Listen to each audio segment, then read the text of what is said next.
मामला सिर्फ एयरफोर्स पे टिक गया। ये सारी कहानी सुनाने का पर्पस क्या है? पर्पस ये है कि आज से 10-20 साल बाद के युद्ध में सैनिकों की जरूरत नहीं। तेनू की अरे लग गई तो ना क्या, तू क्यों टेंशन ले रहा है भाई? मेरे घर में लगी है ना, तेरे में लगी है तो मुझे क्या, मेरे में लगी तुझे क्या, क्या मतलब? हमारे देश में जनसंख्या ज्यादा है, अवसर कम है, तो कंपटीशन ज्यादा है, सीधी सी बात है ना। कंपटीशन ना तो मेरी वजह से ज्यादा है ना मैं कम कर सकता हूं, कंपटीशन तो है ही। नौकरियां एआई आने के बाद क्या होगा भविष्य हमें नहीं पता। प्राइवेट सेक्टर में तो नौकरियां लग रहा है कि काफी कम होंगी, हम देख भी रहे हैं अपने आसपास। सरकार में भी आगे चल के, जैसे मैं एआई मेरा प्रिय क्षेत्र है, मैं तो पढ़ने का शौकीन हूं, हर क्षेत्र ही मेरा प्रिय क्षेत्र है, मुझे पढ़ने का मन करता रहता है कुछ भी हो नया। तो ये दिख रहा है कि भविष्य में कुछ अजीब होने वाला है जो आज तक नहीं हुआ है। क्या होगा किसी को नहीं पता, मुझे भी नहीं पता, हम सब अनुमान कर सकते हैं। जैसे एक एग्जांपल मैं आपको देके समझाऊंगी। पिछले कुछ सालों से हमारे देश में एक स्कीम चल रही है, अग्निवीर उसको बोलते हैं। जब अग्निवीर स्कीम आई तो बहुत विरोध हुआ, युवाओं ने रेलवे जाम कर दिया, सड़कें जाम कर दी, खूब विद्रोह किया, जो कि लाजमी है भाई। बहुत सारे बच्चे सेना में जाने का सपना लेके बैठे हुए थे, अचानक नई स्कीम आ गई। स्कीम कह रही है कि हम सिर्फ 4 साल की नौकरी देंगे और 4 साल के बाद उन बच्चों का टेस्ट लेके उनमें से 25% को स्थायी करेंगे, बाकियों को नहीं करेंगे। हालांकि कोशिश करेंगे कि बाकियों को हम सीआरपीएफ में, सीआईएसएफ में, किसी राज्य की पुलिस में एब्जॉर्ब कर लें एग्जाम के थ्रू, पर गारंटी ऐसी नहीं देंगे। तब लोगों ने सोचा कि सरकार ऐसा क्यों कर रही है, पर सरकारें तो बहुत भविष्य में सोच रही होती हैं और उनको ये दिख रहा था, आज आपको भी दिख रहा होगा। अभी जो हमने एक युद्ध लड़ा पाकिस्तान के साथ, जिसको हमने ऑपरेशन सिंदूर कहा, आपने देखा होगा कि इस युद्ध में पहले के युद्धों की तुलना में टेक्नोलॉजी की भूमिका बहुत ज्यादा हो गई थी। जल सेना की एंट्री हुई ही नहीं, लग रहा था कि यार, बट टीवी चैनल पे तो हो गई थी कि कराची पे हमला हो गया, ये हो गया, वो हो गया, लेकिन रियलिटी में नहीं हुई। तो जल सेना मुस्तैद थी, तैयार थी, पर जरूरत पड़ी नहीं। थल सेना को हिलना भी नहीं पड़ा। आपने सुना कि टैंक लेके हम उनके बॉर्डर में घुस गए, वो हमारे बॉर्डर में घुस गए, नहीं हुआ। ना वो आए ना हम गए। मामला सिर्फ एयरफोर्स पे टिक गया। और एयरफोर्स में भी क्या, बहुत कम ऐसा हुआ कि वहां के पायलट्स या यहाँ के पायलट्स बॉर्डर पार करके गए हों। ऑटोमेटेड, बहुत प्रिसिशन वाले वेपन से हमने यहां से हमला किया। 100 किलोमीटर अंदर, 150 किलोमीटर अंदर, 50 किलोमीटर अंदर कुछ हमले उन्होंने वहां से किए, जो विशेष रूप से जम्मू में हुए। पठानकोट के आसपास के इलाके में थोड़ा हमला वहां ज्यादा हुआ, लेकिन उसके लिए बॉर्डर क्रॉस करने की जरूरत ही नहीं पड़ी। ना उन लोगों ने किया ना हम लोगों ने किया। थोड़ा बहुत किया होगा, बहुत मामूली सा, ज्यादा नहीं किया, क्योंकि ऐसे वेपन्स हैं। और ड्रोन्स का महत्व आपने देख लिया क्या है। इसलिए अब ड्रोन टेक्नोलॉजी पर, डिफेंस टेक के अंदर ड्रोन पे बहुत काम हो रहा है। भारत अभी थोड़ा पीछे है, टर्की इस समय दुनिया में सबसे आगे निकल गया उस मामले में, लेकिन चाइना भी काम कर रहा है, अमेरिका काम करता ही है, और भी कुछ देश काम कर रहे हैं, और हम भी कर ही रहे हैं। आज से 10-20 साल के बाद का युद्ध कैसा होगा, आपको ये समझ लेना चाहिए कि उसमें सिर्फ ड्रोन्स होंगे और रोबोट्स होंगे। ऐसे रोबोट्स आजकल खूब बन रहे हैं। एक तो ह्यूमन जैसे दिखने वाले ह्यूमनॉइड रोबोट्स बन रहे हैं, जिनके आगे बंदूकें होंगी, वैसे जाएंगे, सब हथियार उनके पास है। उनकी आंखें कैमरा है, स्कैन कर लेते हैं, सामने वाले की वर्दी से पहचान लेते हैं कि हमारा सैनिक तो नहीं है, उनका सैनिक है, मारो। हमारा है तो कोई बात नहीं, दोस्त है हमारा, तुरंत आइडेंटिफाई कर लेंगे। पर वो भी तो रोबोट भेजेंगे, ऐसा थोड़ा ना बना नहीं पाएंगे, लेकिन उधार ले लेंगे चीन से, हम बना लेंगे, इतना ही अंतर है।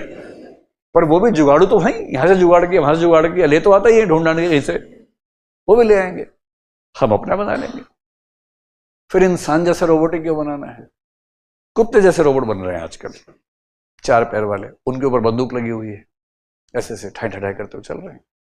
एक बंदूक यहाँ लगा दी, एक यहाँ लगा दी, और लगातार चल रही है, और 4 पैर चलते हुए जा रहे हैं। मक्खी जैसे रोबोट्स बन गए हैं। मक्खी जैसे उड़ते हैं, वो ड्रोन रोबोट्स हैं छोटे छोटे।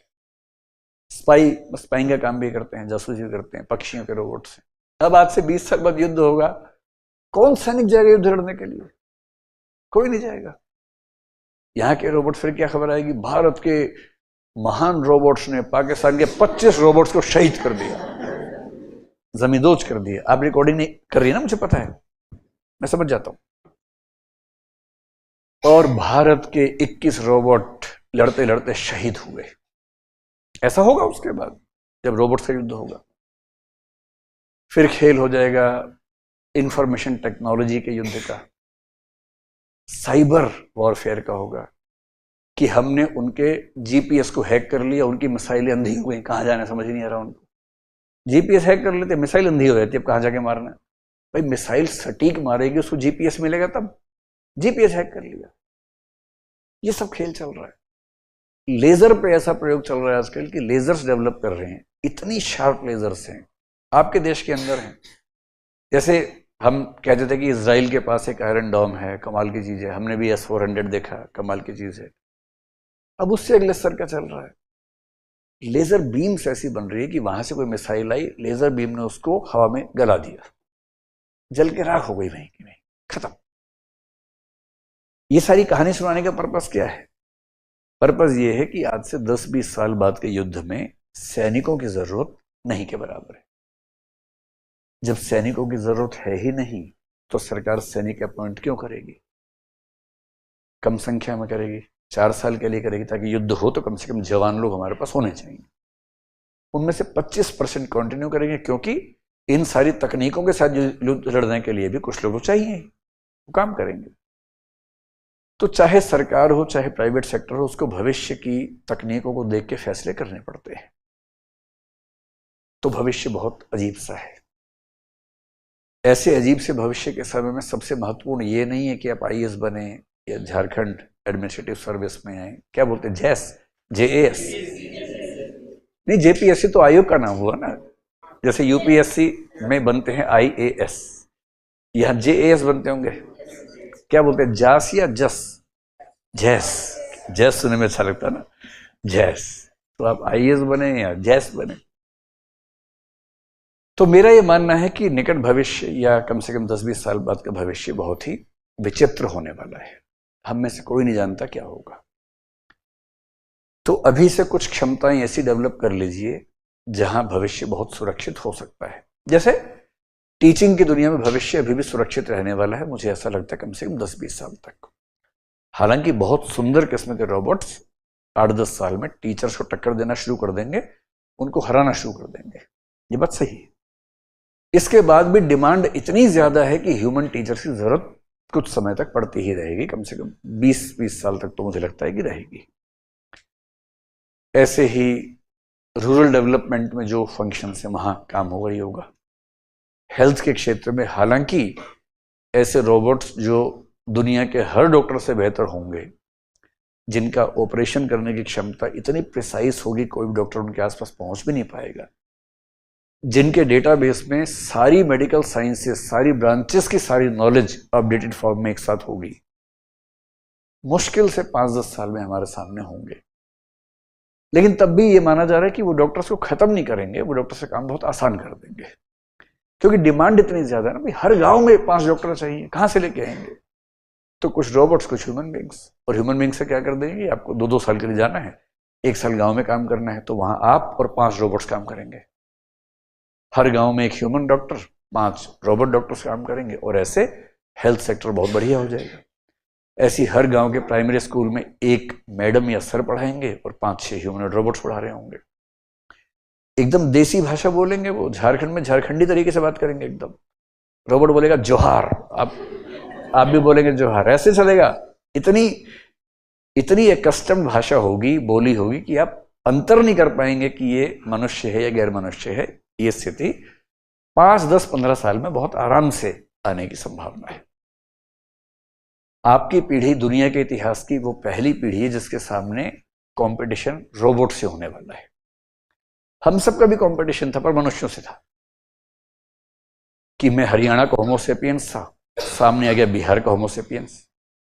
या नेतरहाट से पढ़ा हुआ होमो सेपियंस आ गया, कंपटीशन चल रहा है। पर आपका अलग रहने वाला है। आपका कंपटीशन किससे होने वाला है? रोबोट से, मशीनों से। और ये पूरी सभ्यता 3 लाख साल का होमो स्पीशीज का इतिहास है। उन 3 लाख साल में होमो सेपियंस के इतिहास में आप पहली पीढ़ी हैं जिनको कंपटीशन इस लेवल पर झेलना है। मेरा कहने का भाव सिर्फ इतना है कि अपने दिमाग में 2-3 ऑप्शंस रख के चलिए, मेहनत करते रहिए। मेरा अपना अनुमान है कि सिविल सेवाएं अभी तो बनी रहेंगी 15, 20, 25 साल तक। मुझे बहुत खतरा नजर नहीं आ रहा है। झारखंड की परीक्षा तो जब भगवान चाहता तब होती है। पिछले 10 साल में 3 ही बार हुई है, तो देखिए वो तो जब होगा तब होगा। लेकिन फिलहाल तो ये है कि IAS IPS वाली परीक्षा हर साल होती है, कम से कम गनीमत है। और एक बार ठीक तैयारी करने के बाद जितने भी राज्य हैं, आप उन सब राज्यों में अपनी किस्मत आजमाएं। 3 राज्यों का पाठ्यक्रम बहुत ज्यादा है, जिनमें से एक आपका झारखंड ही है। JPSC का पाठ्यक्रम बनाने वाला बड़ा जिज्ञासु आदमी रहा होगा। उसका मन हुआ कि हर चीज पढ़वा दो इन बच्चों को। बड़ा अजीब हालत है। मैं पाठ्यक्रम देखता हूँ घबरा जाता हूँ। ऐसा ही खतरनाक पाठ्यक्रम है छत्तीसगढ़ का। आप सोचेंगे तीसरा उत्तराखंड ही होगा, नहीं। ये 2 नवजात राज्य हैं। अब तो नवजात के, अब तो गृहस्थ आश्रम में आ जाएंगे, 25 साल के हो गए हैं। अब तो ब्रह्मचर्य पूरा हुआ, गृहस्थ आश्रम का समय आ गया इन राज्यों का, है ना। वो तीसरा राज्य राजस्थान है। पता नहीं सिलेबस बनाने वालों ने क्या उस दिन मतलब भांग वांग ली थी, क्या लिया था, महुआ ताड़ी कुछ तो उसने सेवन किया, और सेवन करके जो जो दिखा दुनिया में होता सब लिख दिया सिलेबस में। ये भी पढ़ लो। इनमें भी सबसे खतरनाक छत्तीसगढ़ है। नाम में ही 36 है। इतने सारे टॉपिक्स लगा दिए उन्होंने, कोई टॉपिक नहीं छोड़ा है। वो फिलोसफी पढ़ा रहे हर बच्चे को, सोशियोलॉजी हर बच्चा पढ़ रहा है वहां पर, साइंस इतनी पढ़ रहा है कि न्यूटन बनते बनते रह जाते हैं बच्चे वहां पर। इतनी साइंस पढ़ाते हैं सिविल सेवाओं के लिए, PCS के लिए। पर यह है कि जब आप एक राज्य की तैयारी ठीक से कर लेते हैं और सिविल सेवाओं की तैयारी ठीक से कर लेते हैं, UPSC की मान लीजिए, तो लगभग 2-3 महीने की एक्स्ट्रा मेहनत से आप किसी भी राज्य की परीक्षा देने के लिए लायक हो जाते हैं, तैयारी कर पाते हैं। और हमारे संविधान में एक आर्टिकल 16 है, वो हमें सुरक्षा देता है कि किसी भी राज्य की सरकारी नौकरी उस राज्य के व्यक्तियों के लिए आरक्षित नहीं हो सकती है। तो आर्टिकल 16 में एक हिस्सा ये कहता है, जिस पर सुप्रीम कोर्ट में केसेस भी हुए, जैसे उत्तर प्रदेश PCS है, परीक्षा निकलेगी तो वो ये नहीं कह सकते केवल उत्तर प्रदेश के लोग इसके लिए एलिजिबल है। नहीं, भारत का कोई भी नागरिक किसी भी राज्य में होने वाली सिविल सेवा परीक्षा या किसी परीक्षा के लिए एलिजिबल होता है। हाँ, हर राज्य कोशिश करता है कि हमारे लोग आ जाएं, क्योंकि उनको इलेक्शन भी लड़ना है। लोग सवाल पूछते हैं इलेक्शन में, 5 साल में एक ही बार मौका मिलता है लोगों को, सवाल तो पूछेंगे ना भाई। तो फिर वो क्या करते हैं, कुछ कुछ रास्ते निकालते हैं। जैसे अपने यहाँ की भाषा संस्कृति का एक पेपर सेट कर देते हैं। तो बिहार में क्या होगा, जैसे बिहार की भाषा हिंदी है तो हिंदी का एक पेपर होगा और उस पेपर के नंबर ऐड होंगे, महत्वपूर्ण पेपर है। तो अगर बिहार में हिंदी है या झारखंड में, तो हिंदी साहित्य भी लगा दिया साथ में। तो इसका मतलब ये है कि तमिलनाडु वाले तो मत ही आना, केरल बाहर, और कौन कौन बाहर, असम बाहर, अरुणाचल प्रदेश बाहर, है ना, कर्नाटक, तेलंगाना, आंध्र प्रदेश, महाराष्ट्र भी एक तरह से, गुजरात भी एक तरह से, ये तरीका है। और बात मतलब ठीक भी है कि आप उस राज्य में जाएंगे, वहां की भाषा आपको आती ही नहीं है। अगर आप IAS या IPS बनते हैं, आपको पता होगा कि जिस राज्य का कार्डर मिलता है वहां की भाषा सीखनी पड़ती है आपको। कभी कभी आप देखेंगे झारखंड कार्डर में, मैं झारखंड कार्डर के अपने बहुत सारे स्टूडेंट्स और दोस्तों को जानता हूँ जो झारखंड के नहीं है, कुछ तो साउथ इंडिया से हैं, और यहाँ की ऐसी भाषा यहाँ की बोलते हैं, क्योंकि 2 साल ट्रेनिंग होती है। एक मेरा दोस्त जो हिंदी माध्यम से था, अंग्रेजी उसको नहीं आती थी एकदम, कार्डर मिल गया तमिलनाडु IPS में। तो उस दिन उसका चेहरे का भाव ये था कि मतलब जन्नत है कि जहन्नुम में, समझ नहीं आ रहा कि देश की सबसे शानदार सर्विसेज में से एक मिली है, मुझे आती है हिंदी बोलनी। कोई ऐसा राज्य मिल जाता, अभी होम स्टेट ना मिलता, बिहार मिल जाता, झारखंड मिल जाता, राजस्थान था, हिमाचल था, उत्तराखंड था, दिल्ली था, कुछ तो मिलता, यूपी मिल जाता, मध्य प्रदेश मिलता, कुछ तो मिलता जहां हिंदी चल जाती। और कुछ नहीं, गुजरात महाराष्ट्र में हिंदी चल जाती है, कम से कम काम चल जाता है। आंध्र प्रदेश में भी काम चल जाता है, केरल में भी काम चलता थोड़ा बहुत, क्योंकि केरल में हर बच्चा 10वीं क्लास तक हिंदी पढ़ता है, थोड़ी बहुत पढ़ता है हिंदी। दक्षिण भारत में एक ही राज्य है जहां हिंदी का ठीक ठाक विरोध होता है, वही कारण मिल गया। भाई को अंग्रेजी भी इतनी ही आती थी उस समय कि बस किस तरह से क्वालिफाई कर लिया था यूपीएससी में। आपको पता नहीं क्वालिफाइंग लैंग्वेज होती है, किसी तरह से क्वालिफाई हुआ था। हिंदी उसकी स्ट्रेंथ थी, ताकत थी। मिला तमिलनाडु।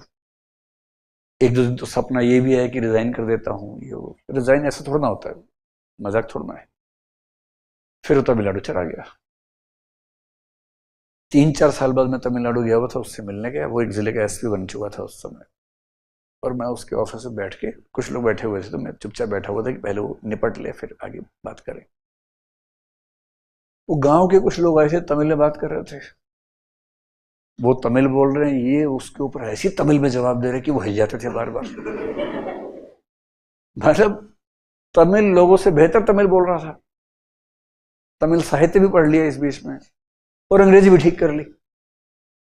तो जब आईएएस आईपीएस को भाषा सीखनी पड़ती है तो राज्य के जो अधिकारी हैं उनको भाषा तो आनी चाहिए। तो ये हो सकता है कि आप तमिलनाडु पीसीएस देना चाहें तो आपको तमिल सीखनी पड़ेगी। इससे अच्छा नहीं दो, इतनी मेहनत कोई क्यों करेगा, मन में ये भाव आता है। पर हिंदी स्पीकिंग जितने भी स्टेट्स हैं उनमें तो दिक्कत है नहीं। सबके एग्जाम में कौन सी भाषा है? हिंदी भाषा है, वो आपको आती ही है, आप दे सकते हैं। मेरा अपना अनुभव ये है, जैसे उत्तर प्रदेश की परीक्षा काफी ट्रांसपेरेंट है, बाकी राज्यों में भी 10-20% बच्चे बाहर के होते ही। तो यदि अगर आपने अपने राज्य की तैयारी ठीक से कर ली है या यूपीएससी की तैयारी ठीक से कर ली है और आप थोड़ा सा मेहनत कर लें उस राज्य के लिए, तो स्कोप बन जाता है। और राज्यों में ये है कि उम्र की सीमा थोड़ी ज़्यादा होती है, तो कभी कभी अगर आईएएस ना हो तो लोग पीसीएस में उसका उपयोग कर लेते हैं। तो मैं ये बिल्कुल आपसे नहीं कहूँगा कि आप आईएएस ही बने या जैस ही बने या जैप ही बने। जैप क्या होगा? अरे जेपीएस होगा, हाँ, तो झारखंड पुलिस सर्विस में ही है, ये आपकी चॉइस है। लेकिन मेरा ये बार बार कहना है कि ये एक अच्छा, सुरक्षित और एआई के ज़माने में भी कम से कम 10-20 साल तक अभी सुरक्षित करियर है। इस परीक्षा की तैयारी करने का एक विशेष लाभ जो मैंने महसूस किया अपने जीवन में, जो शायद आपको भी होगा, क्या होता है कि हम एक बहुत ही, जब परिपक्व नागरिक होते हैं तो उसकी बात अलग होती है। अगर आपने हिस्ट्री ठीक से पढ़ी हो, भारत की भी, विश्व की भी और झारखंड की भी, भूगोल पे ठीक पकड़ आपकी हो, आपको समझ में आता हो कि झारखंड का टेम्परेचर क्यों बाकी राज्यों से कम हो गया है अचानक, आपको कारण समझ में आता हो, केवल खबर नहीं कि हो गया है, क्यों हो गया है। आपको विश्व का भूगोल, भारत का भूगोल, झारखंड का भूगोल समझ में आता हो, संस्कृति, भाषा, विज्ञान तकनीक में क्या क्या नए प्रयोग दुनिया में चल रहे हैं, भारत में चल रहे हैं, राजस्थान की या झारखंड की सरकार कहाँ यूज कर रही है उनको, संविधान हमारा क्या है, आपके राज्य के विशेष अधिनियम कौन कौन से हैं, दुनिया के स्तर पर कौन सी पॉलिटिकल ऑर्गेनाइजेशंस काम करती हैं, कैसे काम करती हैं, इंटरनेशनल रिलेशंस में क्या चल रहा है, दुनिया में किस देश के संबंध किस देश के साथ क्या है, भारत की विदेश नीति कैसे काम करती है, दुनिया के सभी धर्मों के बीच में जो विवाद चलता है वो क्यों चलता है, कैसे चलता है। एक तरीका तो ये है कि हम इन सब में क्यों पढ़े। दो तरह के लोग हैं, कुछ बोलते हैं अरे यार, पंजाबी में एक वाक्य है, मैनू की, क्या मतलब होता है इसका? मुझे क्या, मैनू की मतलब मुझे क्या मतलब है, भाड़ में जाए। इजराइल अगर लड़ रहा है हमास के साथ तो मैनू की, लड़ने दो। एक बहुत प्रसिद्ध जोक है, दो दोस्त थे, एक का नाम था संता, एक का नाम था बंता सिंह। तो संता ने बंता से कहा, भैया घर में आग लग गई है। बोला मैनू की। बोला तेरे घर में आग लगी है। बोला तेनू की। अरे लग गई तो ना, क्या तू क्यों टेंशन ले रहा भाई, मेरे घर में लगी है ना, तेरे में लगी तो मुझे क्या, मेरे में लगी तुझे क्या, क्या मतलब है। तो कुछ लोग इस मूड में रहते हैं, मैनू की, तेनू की, बहुत बहुत सानू की। व्हाट इज सानू की? हमें क्या मतलब है? इसराइल ने हमास के इतने लोग मार दिए, सानू की। हमास ने पलट के इतने मार दिए, हमें क्या मतलब है? और चाचा चौधरी अभी इन दोनों का समझौता करवा रहे हैं, हमें क्या मतलब है यार? न्यूयॉर्क में डेमोक्रेट पार्टी जीत गई है, चाचा चौधरी की पार्टी हार गई है, हमें क्या मतलब है? भाड़ में जाए, सानू की। एक तो ये तरीका है। एक तरीका ये है कि दुनिया की हर चीज आपको प्रभावित करती है, आपको पता होना चाहिए, अवेयरनेस के लेवल पे जीना। और इस पाठ्यक्रम की सबसे सुंदर बात यह है कि ये आपको एक साधारण नागरिक से बहुत कायदे का नागरिक बनाता है। आपको उन सभी चीजों की इतनी इतनी जानकारी हो जाती है कि आप किसी भी विषय पर गंभीर बात कर सकते हैं और आपकी बात लोग सुनना चाहें उसके बाद।